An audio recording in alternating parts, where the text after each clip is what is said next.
लोकसभा चुनाव अब बस कुछ ही दूरी पर रह गया है। ऐसे में सारे राजनीतिक दल अपना अपना दमखम दिखाने में लगे हुए हैं। देखा जाए तो चुनाव साफ साफ एनडीए वर्सेस इंडिया अलायंस के बीच है, लेकिन देश में कुछ पार्टियां ऐसी भी हैं जो ना तो बीजेपी के साथ हैं ना ही कांग्रेस के साथ। ऐसे में ये छोटे दल इन दोनों ही बड़े दलों का पूरा खेल बिगाड़ सकते हैं।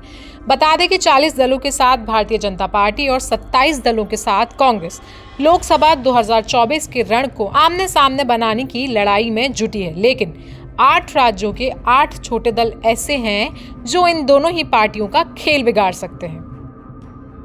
बता दें कि इन 8 राज्यों के 8 छोटे दलों ने बीजेपी और कांग्रेस दोनों के ही उम्मीदवारों के खिलाफ अकेले मोर्चा खोल दिया है।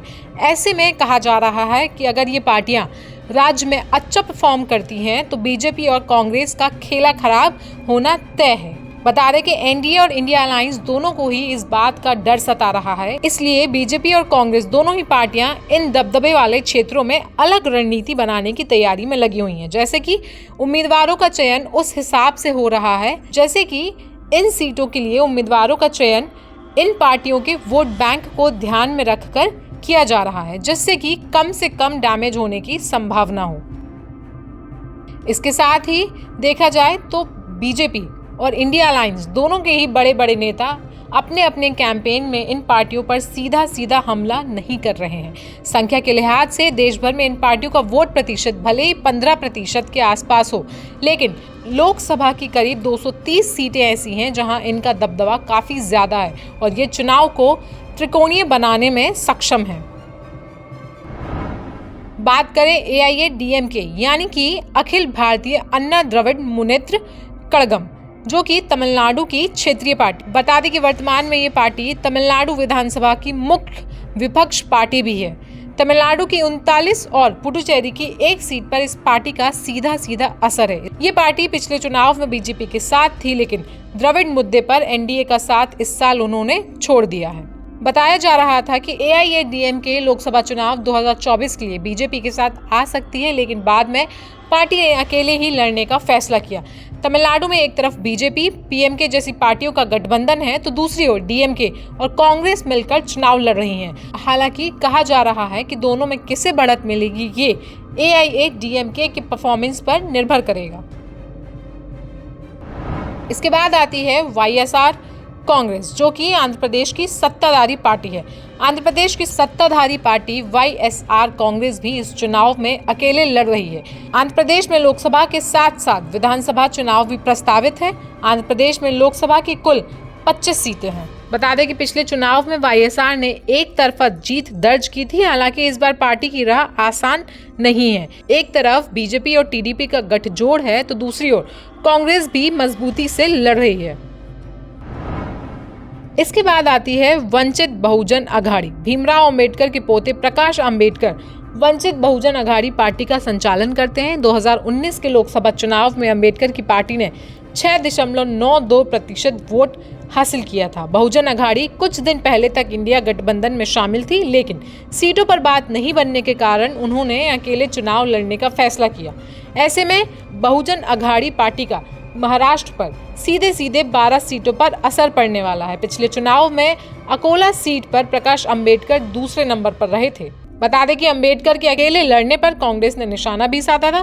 कांग्रेस प्रदेश अध्यक्ष नाना पटोले ने कहा था कि अंबेडकर बीजेपी के इशारे पर काम कर रहे हैं और महायुति का खेल बिगाड़ने की कोशिश में लगे हुए हैं।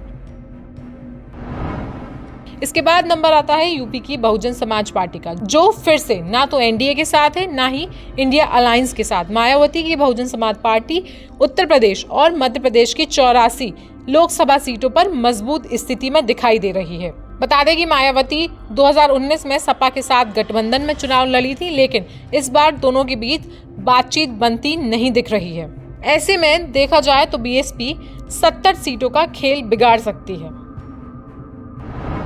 इसके बाद हम बात करें केसीआर की बीआरएस। तेलंगाना की मुख्य विपक्षी पार्टी बीआरएस इस बार अकेले चुनाव लड़ रही है। तेलंगाना में लोकसभा की कुल 17 सीटें हैं, जिसमें बीआरएस ने पिछली बार 9 सीटों पर जीत हासिल की थी। बता दें कि तेलंगाना में बीजेपी और कांग्रेस 2019 के मुकाबले ज्यादा मजबूत हुई है, लेकिन बीआरएस भी कई सीटों पर खेल खराब कर सकती है। हाल ही में हुए तेलंगाना विधानसभा चुनाव में बीआरएस को 37% वोट मिले थे, जो सत्ताधारी कांग्रेस से सिर्फ 2% ही कम थे। तेलंगाना के शहरी इलाकों में केसीआर की पार्टी का अभी भी अच्छा खासा दबदबा है। इसके बाद आती है बंगाल की तृणमूल कांग्रेस। पश्चिम बंगाल की सत्ताधारी पार्टी टीएमसी भी इस बार अकेले मैदान में है। बताया जाता है बंगाल में लोकसभा की कुल 42 सीटें हैं। पहले ममता के सीपीएम और कांग्रेस से गठबंधन की बात कही जा रही थी, लेकिन आखिर वक्त में ममता ने एकला चलो की राह को ही अपनाया। बता दें कि ममता ने बंगाल में कांग्रेस और बीजेपी दोनों के खिलाफ ही मजबूत मोर्चाबंदी की है। ममता ने कांग्रेस प्रदेश अध्यक्ष अधीर रंजन चौधरी के खिलाफ क्रिकेटर यूसुफ पठान को मैदान में उतारा है। 2019 में बंगाल में बीजेपी को 18, कांग्रेस को 2 और ममता की पार्टी टीएमसी को 22 सीटों पर जीत हासिल हुई थी। इसके बाद अगर हम बात करें हरियाणा की, तो हरियाणा में वैसे तो मुख्य मुकाबला बीजेपी और कांग्रेस के बीच है, लेकिन सबकी नजर इनेलो और जजपा जैसी क्षेत्रीय पार्टियों पर भी है। दोनों पार्टियां इस बार अकेले चुनाव लड़ रही हैं। जाटलैंड में दोनों ही पार्टियों की मजबूत पकड़ है। जजपा हाल तक एनडीए गठबंधन में शामिल था। हरियाणा में लोकसभा की कुल 10 सीटें हैं और 2019 की बात करें तो सभी सीटों पर बीजेपी ने जीत हासिल की थी। 2014 में हिसार सीट पर वर्तमान में जजपा के नेता दुष्यंत चौटाला ने जीत हासिल की थी। ऐसे में देखने वाली बात यह होगी कि बीजेपी वर्सेस कांग्रेस के बीच ये सारी क्षेत्रीय पार्टियां कैसे अपनी पकड़ बनाती हैं। कैसा लगा आपको ये वीडियो, हमें कमेंट सेक्शन में बताएं। साथ ही देश और दुनिया की बाकी खबरों के लिए देखते रहें जनसत्ता।